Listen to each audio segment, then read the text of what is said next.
Hello all, welcome to Mythologics YouTube channel. ఈరోజు మనం తెలుసుకోబోయే కథ తిమ్మయ్య రత్తయ్య. మరి ఆలస్యం ఎందుకు, కథలోకి వెళ్ళిపోదామా? ఒకసారి తెనాలి రామ పొరుగు దేశం వెళ్ళాడు. అక్కడ రాజుగారి కొలువుకు చేరుకుందుకు వెళ్ళిన ఆయన కోటలోకి ప్రవేశించడం అంత సులువేమీ కాదు. అయితే అక్కడికి వెళ్ళి చూస్తే సరిపోతుందనుకున్నాడు.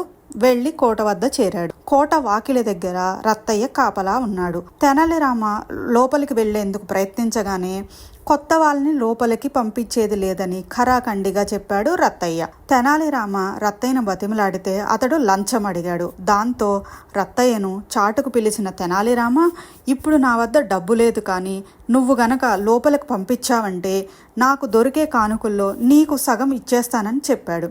సగం వాటా ఇస్తానని చెప్పడంతో ఆశపడ్డ రత్తయ్య తెనాలి రామాని లోపలికి పంపించాడు. అలా కోట లోపలికి కొంత దూరం వెళ్ళిన తెనాలి రామాని ఇంకొక వాకిలి వద్ద తిమ్మయ్య అడ్డగించాడు. అయ్యా, రాజుగారిని చూడాలని ఆయన అనగానే కొత్త వాళ్ళని లోపలికి పోనివ్వనని అన్నాడు తిమ్మయ్య. ఇక్కడ కూడా రత్తయ్యకి చెప్పినట్లుగా చెప్పడంతో తెనాలి రామాని లోపలికి పంపించాడు. అలా నింపాదిగా రాజుగారి కొలువుకు చేరుకున్నాడు తెనాలి రామ. అక్కడ రాజుగారు కొలువుదీరి ఉన్నారు. కవులందరూ తలా ఒక పద్యం చెప్పారు.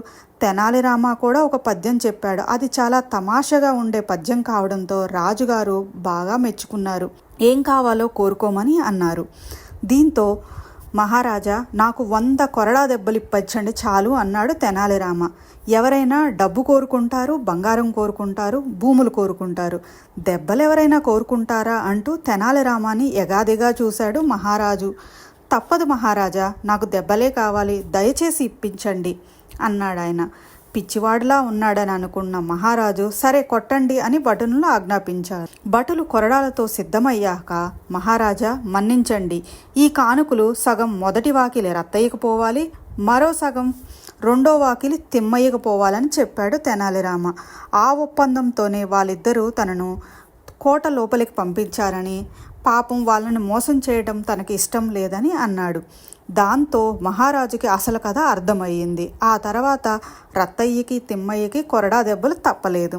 తెనాలి రామాకి మాత్రం మంచి కానుకలు, రాజుగారి కొలువులో చోటు దొరికింది. చూసారా పిల్లలు, ఆ కాలంలోనే లంచాలకు ఆశపడిన వారికి మన తెనాలి రామ తెలివిగా ఎలా బుద్ధి చెప్పారు.